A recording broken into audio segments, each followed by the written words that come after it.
It's a sign of the times when a terrorist attack in New Zealand prompts an urgent show of unity in Boston. But that's what happened last week when public officials and interfaith leaders gathered in Roxbury at the Islamic Society of Boston Cultural Center.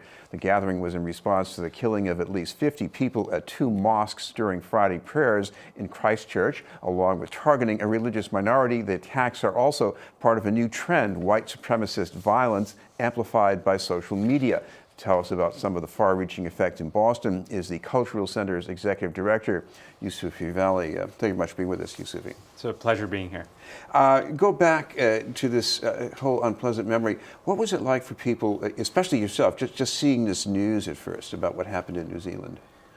I think there was a range of reactions there. I mean, for me, I have to be honest with you, I was a little numb initially, and because this just keeps on happening. You know, we had Charleston, then we had Pittsburgh, and now we have this in New Zealand.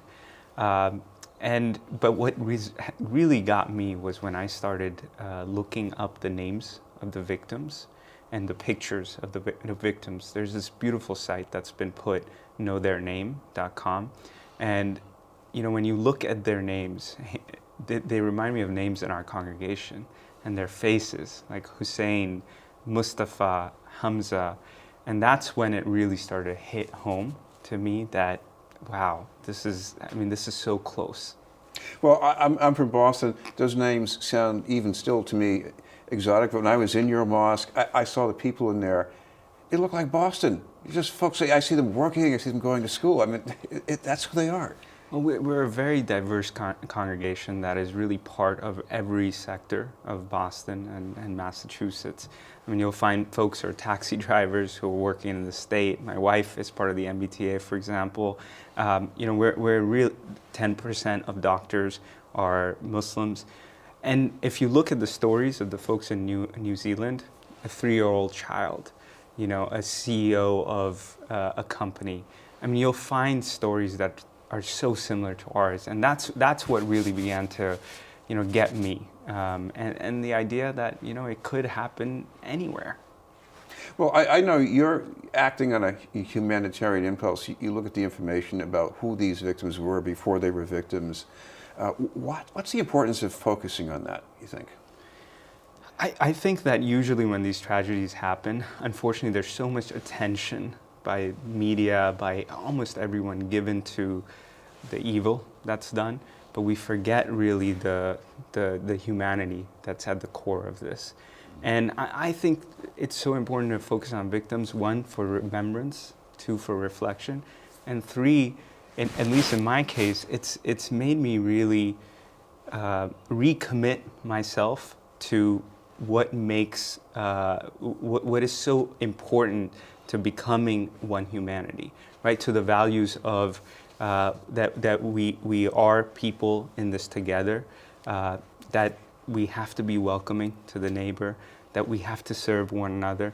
And that's what those stories of these victims actually teach us, is that, I mean, when you hear of these students in universities who are trying to become, you know, physicians, these are the stories that we really need to focus on in the aftermath of a tragedy like this.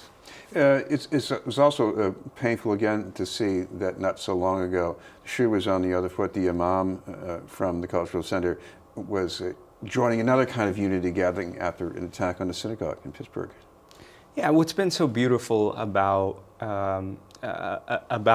the aftermath of these tragedies, I think here in Boston, but it seems really across the world, is how people have really stuck together. And just after the Tree of Life Synagogue, our whole community really showed up for the Jewish community. We were clear we were going to have the Jewish community's backs. And that's been the case with the Jewish community now and the Christian community. I mean, on Friday when we had services, we had a number of interfaith leaders present. The mayor came, the commissioner came. And that really makes me proud of Boston, I have to say, because we are a community that, in tragedy after tragedy, just sticks together. This is BNN News, and we're talking with Yusufi Vali from the Islamic Society of Boston Cultural Center. Yusufi, long before what happened in New Zealand, there were at least certain degrees of threats against the Cultural Center. Some of them seem to be sort of remote from other states. I mean, I almost didn't take them seriously, but for people at the Cultural Center who go there all the time, how serious were these, you think? Well, we've had historically a couple of Facebook threats, and in one case, a threat was actually prosecuted, and a gentleman received 6 years of jail time, 5 or 6 years of jail time. So the threat is out there. It is extremely remote, but it's only one time. It only takes one time for something bad to happen. And so I think in this time we have to be vigilant, and certainly in our case we are really thinking thoughtfully about beefing up our security. But you have to weigh that with what are really the values of your institution. I mean, we are a very welcoming center, and so how do we balance the importance of security and at the same time the importance of maintaining what the mosque is really supposed to be, which is a sanctuary. If you look at the trend of these terrorist acts, around the world against all kinds of religious minorities, but the white supremacist ones, especially in New Zealand, President Trump's remarks tend to sort of marginalize this. These are just, the crazy fringe. Is it really, you think, the crazy fringe, or is there something else that's sort of feeding that fringe from closer to the middle, maybe? I definitely think that the impulse toward violence is perhaps on the fringe. However, that worldview of white supremacy, unfortunately, I think is shared by more than the fringe, right? And I think you saw that with the Bannons of the world. I mean, if you read the manifesto of the killer in New Zealand, you'll find that his worldview is one of clash of civilizations, the idea that these immigrants have come in and they're invaders of some sort. And this was very much the view of some elements within the Trump administration, such as Steve Bannon. And in some ways they are being successful because they have slowed down the immigration system so much so that immigrants don't come into this country. So I would say that the violence piece is probably on the fringe, but is it shared? Is that idea shared, at least in this administration? Certainly there has been indications for me for that. Of course, one other message from the fringe is if people are afraid of white supremacists, don't be a soft target. I think that's crazy, but you must have come across that yourself. What do you think about that?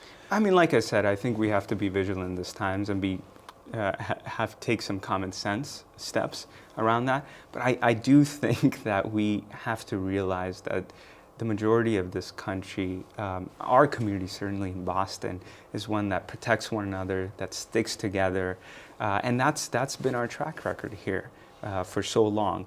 And I think the other thing that's really important at this time is that, at the core of this white nationalist ideology is this idea of me, my race, my superior culture, and that is so antithetical to the prophetic orientation that all of our faith traditions call for, an orientation that says, I'm going to welcome the stranger into my community, into my land. I'm going to take care of the traveler.